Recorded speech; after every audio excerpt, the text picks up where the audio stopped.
same as before. Back towards the ruler.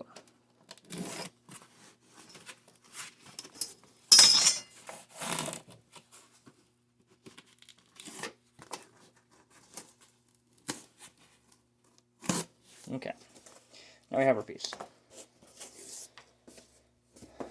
Now we take our tape,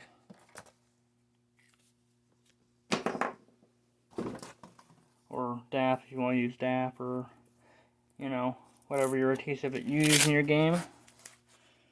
I strongly prefer carpet tape because it makes my sword builds faster. I don't have to worry about any health issues related to DAP. I ain't got any torpenes to mess up my lungs. And it actually lasts pretty good. And if you want to take apart your weapon or rebuild or anything, this can help you save materials a little bit, depending on how you take your weapons apart. For example, if you have a box there on a sword, a routed box, well, if you use DAP to connect the routed box to the striking layers, when you go to take off the striking layers to reblade it, you're gonna rip up your routed box layer, and you have to replace both. If you use carpet tape between the routed box and your striking layers, though, you can just pull off the striking layers and reblade your swords by cutting out new striking layers, and that's it, done. Save so much time by doing that. I don't know if that's what a lot of other people do or not, but I haven't heard a lot of people talk about it. So, it's the thing that I do, always do that. I have a box on a sword, one of my kite sport swords. Had it for 5 years. That sword, I put that box on 5 years ago. It's lasted for 3 reblades. Still the same box. That's because I carpet tape my striking layers to my box layer. My actual striking layers themselves, I heat weld. I don't have a video on how to heat weld here. As soon as I find my heat gun, I'm gonna show y'all how to build a shield for $10 of foam value. Spend $10 on a roll of camp pad and make a whole shield out of that. Okay, so we've taped our foam.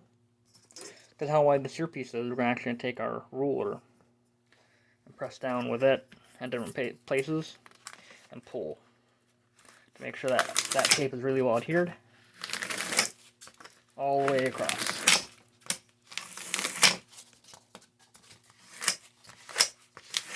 Really important. Okay, now we take our knife and we find these little divots in the protector layer of the tape.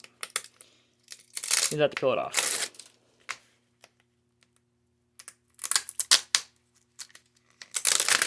Makes working with carpet tape significantly faster. Most of my builds, unless they're specifically like a performance build, safety issues. I'm not being very safe about this. Sorry, guys. My bad. You don't want to point knife tips or blades toward yourself. Bad idea safety-wise. I almost stabbed myself in the hand. Twice, actually. Caught myself a wee bit, but didn't break any skin. Okay. So now we take our axe blade that's adhered to the core now. We take it.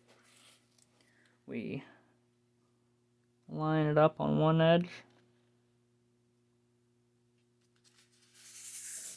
Press down. Make sure it's good and stuck. And we hold this with one hand. Hold the core with our thumb and finger. And press this up onto the core. Going around.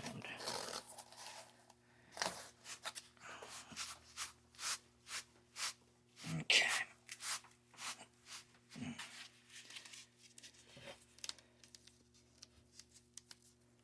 I messed up on this application a little bit.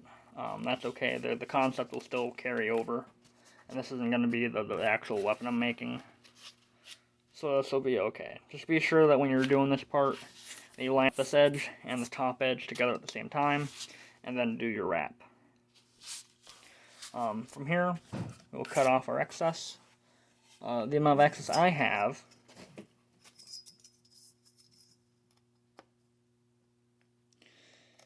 is a little over 2.5 inches. Previously, I had 2.5 inches under what I needed, so it's okay to have 2.5 inches over this time around.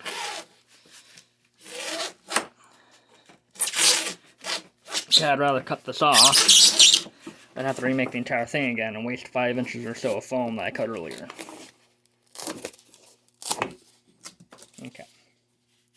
So from here, we're going to keep this as is for the moment. We will measure this to get its width. It'll be about 1.5 inches. I have a piece of foam that's already the needed size. What I'll do is I'll just measure that. And you can do that there just by holding the sword up. Well, you're not even measure, kind of using this here as a stencil, sort of. Cut the back. Cut a line in the back. Cut that off. Place this back on top. Make sure to line up the edge.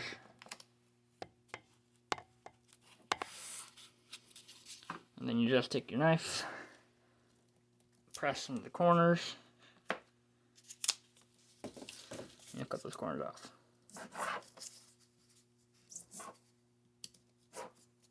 Okay. And you just tape that on.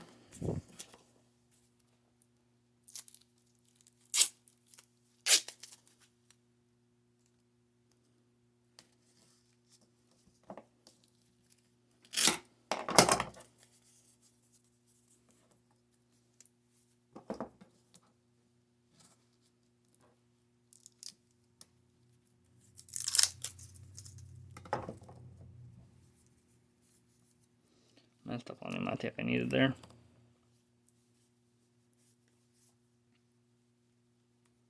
Very, very new to this.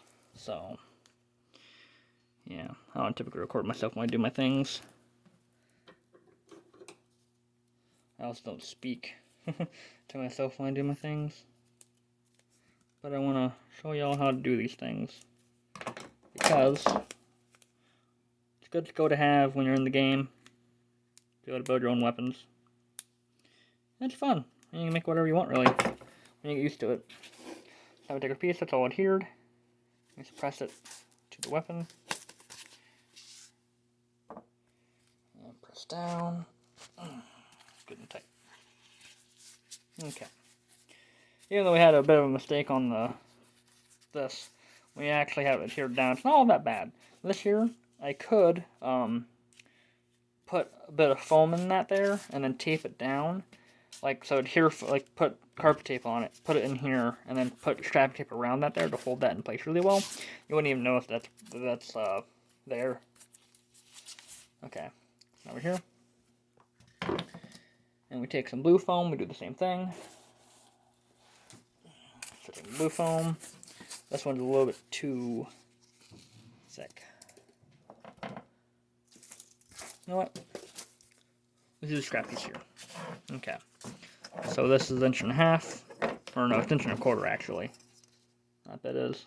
Yeah, it's 1.25 inches. So let's measure out 1.25 inches. Blue foam has an interesting characteristic to it that other foams don't. It's not actually 1/2 inch, even though it looks like it, it's not.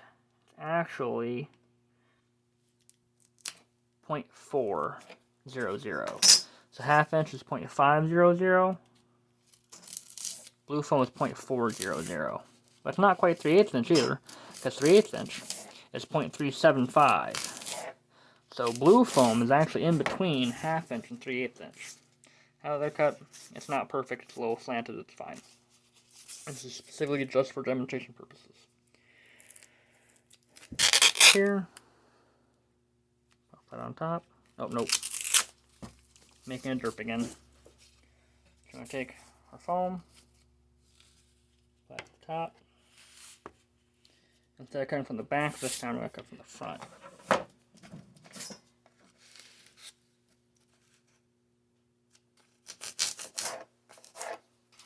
And then cut off the corners. Okay. And we take our tape, put it on.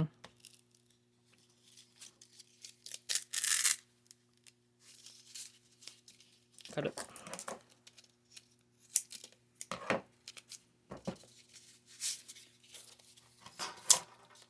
Let's use my table to do that. I'm going to do a knife. I want to make sure it sticks really well.